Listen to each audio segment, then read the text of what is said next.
First of all, thank you very much for having me here at the Inspire series. It's worked dramatically. I'm already inspired to be addressing this really august intellectual gathering of people from Harvard, a place that my mother thought I will never reach.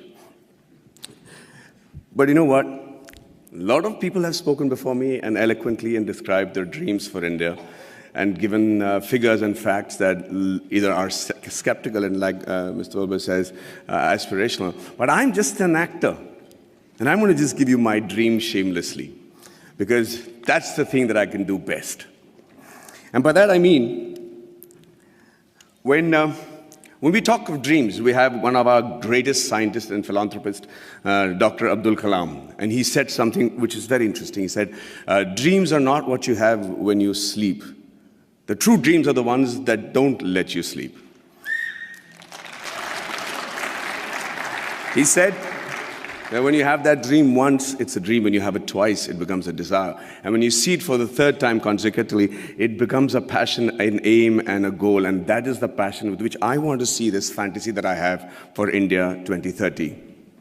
And Abraham Lincoln also was a dreamer. And, but he said one thing that makes most sense in trying to achieve this goal that I have dreamt for my nation. He said, if I have 6 hours to cut down a tree, then I will spend the first 4 hours sharpening the axe.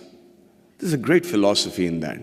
In this era of instant gratification, we just keep thinking we can achieve all these goals by just tweaking this, tweaking that. It's not true. I really believe that, that a missionary zeal is required to make that quantum change. That can make 2030 what I'm dreaming about right now. And just let's look at India as a country. What a unique nation, seriously. Thousands of years old of culture and tradition, many invasions, being ruled for many years, and we still somehow managed to maintain our identity. We still somehow have managed to maintain our Indianness, our beliefs, our faith. And, there has been, we have our drawbacks. There is corruption, there is violence, there is differences between the different religions and sects and castes and everything. But I can't help but think, looking at India, at the geography, that we're not doing really that bad. Look at all the other nations around in the world. Look at our neighbors. Compared to that, there is somebody in India who's doing something right for us to be called a growing economy and being projected as the third largest economy in 2026 and the most educated and young nation in the world. And it's still functional democracy.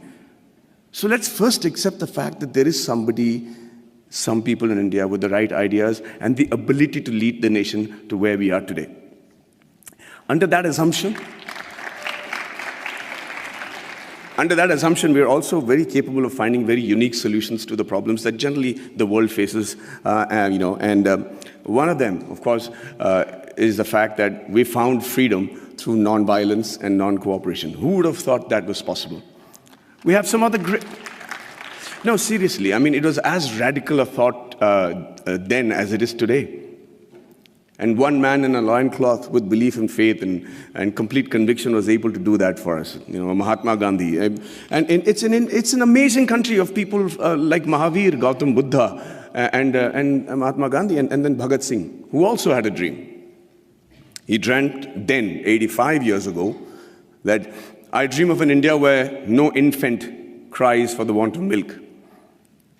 No youngster is deprived of relevant education, and no youth goes door to door finding a job. Sadly, it's still a dream today. And I dream of a 2030 when this dream becomes irrelevant. I dream of a 2030 when everybody is so equally satisfied with what they're doing that they're able to actually devote more time back to art and culture, which is another great important aspect of our country. Now, for that to happen, we need to be a healthy nation. And when I say healthy, I remember preparing for a film of mine, which released recently, where I had to look like a boxer. And I had these, biceps and triceps that had to be there. So I decided just to work on the parts that is seen outside my clothes.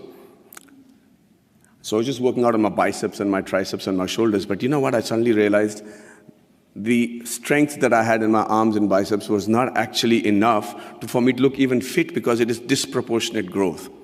It is the kind of growth that will not make you fit or strong, but actually make you look inadequate. And that is what is happening to India today. Everybody says we are the largest economy, we're going to be the most populated country in the years to come. And with economic superpower and supremacy in rocket and space technology, which I am privy to, and then the IT giants and smarter cities.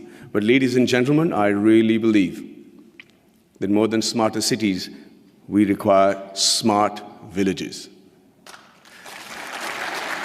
And this is going to be primarily what I talk about today. A nation is only as strong as its weakest link, and rural India is our weakest link. See, it's important that that growth and progress goes hand in hand with the villages also getting onto the same train towards economic freedom, superpowerdom, all the terms that have been coined for a successful country. But that is not happening. The reason being, we're beginning to ignore them. We're beginning to actually believe that this is a very interesting line that I've found, where they say that everybody believes that they know what is required for getting the underprivileged and the poor up to speed with the rest of the country. Okay? And we always start assuming that this is what they want. This is how we can help the poor and the villages, and this is what they need. And we can't be more wrong. Because when you assume, and as the spelling goes, you make an ass of you and me. I'm going to tell you how that happened to a friend of mine. His name was, he's a very profound doctor, a gastroenterologist, and he got a call from his patient, Mr. Abdul, who said, Dr. Saab, my wife is really, really ill, and she's got a big stomach ache, and she can't sit, and she can't sleep, and she's in big pain. Can I come and visit you? And he said, yeah, by all means. And like all patients today, he has done his research, he's gone into the internet, and he said, usko ye ho sakta hai, wo ho sakta hai. And the doctor said, don't worry, let me handle it. And he checked her out, and he said, she has an infected appendix, so I have to do a surgery, and she'll be fine. The surgery was done, he was fine, and Abdul was a happy man. 1 year later, he calls back the doctor and says, sir, my wife has got a stomachache, please do the appendix operation, she'll be fine. Doctor Manoj said, listen, I'm the doctor, let me diagnose what I have to, please bring her to the clinic and we'll fix it up. He says, no, yes sir, fix up that operation date, we'll do it in half an hour and we'll be back, she needs her appendix removed. So now he's losing his patience. He says, let me do the diagnosis, Abdul, bring her to the clinic. And he's still insisting, and finally the doctor lost it and he said, listen, I'm the doctor, and let me tell you that every human being has only one appendix, and I've already taken out the appendix. So please don't tell me how to do my job. Abdul waited very patiently for the doctor to finish with his assumptions, and then he shot back very meekly. He said, sir, I agree with you. Every human being can have one appendix, but a man can have two wives, right?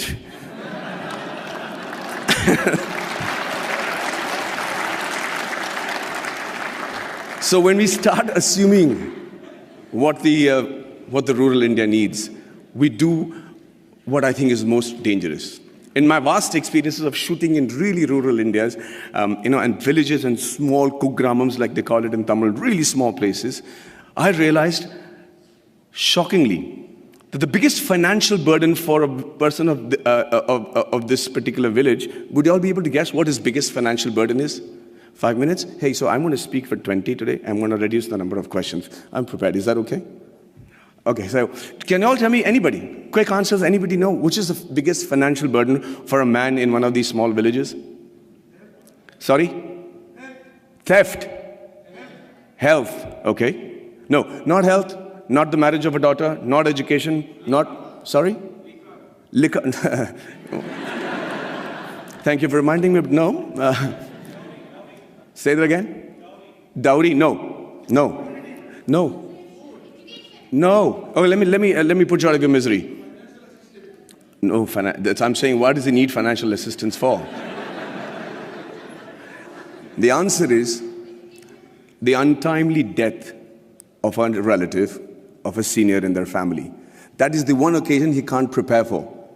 That is one occasion where the ceremony demands that he spend a certain amount of money, feed a certain amount of people, use the funeral the expenditures, and that's where he takes the loan, and that's where he gets indebted, and that's where, to escape that particular embarrassment and humility of not having the ability to perform the function every year as is expected of the Indian tradition, that he decides to leave the village because he's made to feel inadequate. Lord Mickle had in 1735 had spoken in the British Parliament and said the only way to rule India is to make the men there feel inadequate. He said, and truly so, that unless he feels that what he has is lesser than what others have, you will not be able to rule him. And within a very short period, they proved themselves right.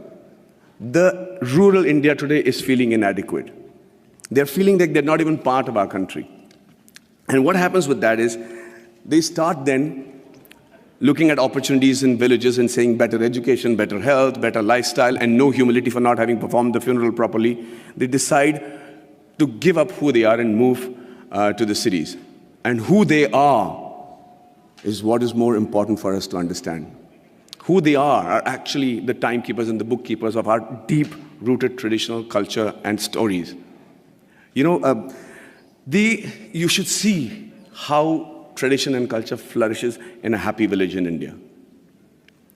We don't have psychiatrists as a big fashion thing in India, and they still manage to maintain a great level of sanity.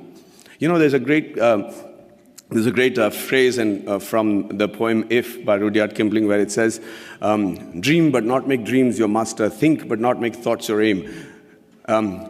Meet with triumph and disaster and treat those two impostors just the same. It's very easy to say it, but how do you treat those two impostors just the same? The answer lies in the tradition and the culture and the books and the epics that are so prominent and predominant in our country. The Bhagavad Gita, the Quran, the interpretation of that in the subcontinent, the Bible, the Guru Granth Sahib, the granny stories. And you know how to handle the diversities and the setbacks, and you're able to sit back, reassemble yourself, come back and fight with the same glory again. And when you don't give a villager that, you're depriving him, we're depriving ourselves of what I think is one of the most important survival tools in today's world, which is the culture and tradition. So I dream of a 2030 where rural India is as developed as the rest of the world, was as aspirational as the rest of India, and where the villager is provided with the same opportunities as it is available in the cities. And after a hard day's work, a villager is actually able to come back, sit down, have a drink, put his feet up, and start thinking about art and culture and poetry. That would be a dream that I have for 2030, a practical dream that I have for 2030. And the dreams that your parents and my parents had when we were in college, urban middle class, where everything revolved around the boy studying hard, getting into a technical college of a repute, and then getting into a reputed management college, and finally, the green card. And if it was the girl, then it was a spouse with a green card. I dream of a 2030 where students the world over will dream of a blue card, will dream of having once actually come to India and study and imbibe the knowledge that we have as a nation. It used to be true. We were the first university in the world. Nalanda was a university where people came in from far and wide. So it's not a pipe dream. It's a practical dream that I have, and I think that's easily attainable. And finally, before I wind up, I think I dream of a 2030 where we have a meritocratic electoral base which selects its leaders and whose leaders believe that it is more important to serve with a missionary zeal to serve the nation rather than rule it. There is another stanza from the same poem which says that if they have the ability to talk to the crowds, yet keep your virtue, walk with kings nor lose the common touch, if neither good friends nor foes can hurt you, yet all men count with you, but none too much. If only the politicians understood the gist of that line, we would have a progressive country by 2030 where we'll all be proud of not just the way the country is running, but also proud about our politicians. And finally, I'm an actor. And the dream that I have for myself is that in 2030, I'm as relevant I'm as handsome, hopefully, but if age was to catch up, then they probably would have mapped my face by then and used technology to make me look as young or old as the role desired me to look, and I'm still able to romance the pretty young things that will be part of the industry in 2030.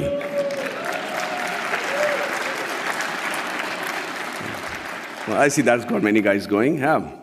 And finally, as an actor, I'm used and prone to dialogues. I love to speak dialogues, and I recently found a line that blew me apart, and I thought was a phenomenal Hindi film dialogue, where this great gentleman had said that whatever I am today, and all the achievements that has been possible by me, and what will eventually also be possible by me in the near future, is all because of my angel mother. Do you know who said that? Do you know who said that? Shockingly, Abraham Lincoln.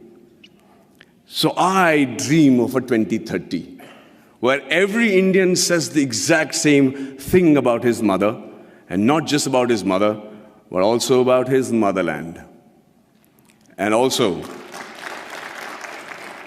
for the sake of posterity, about his mother-in-law.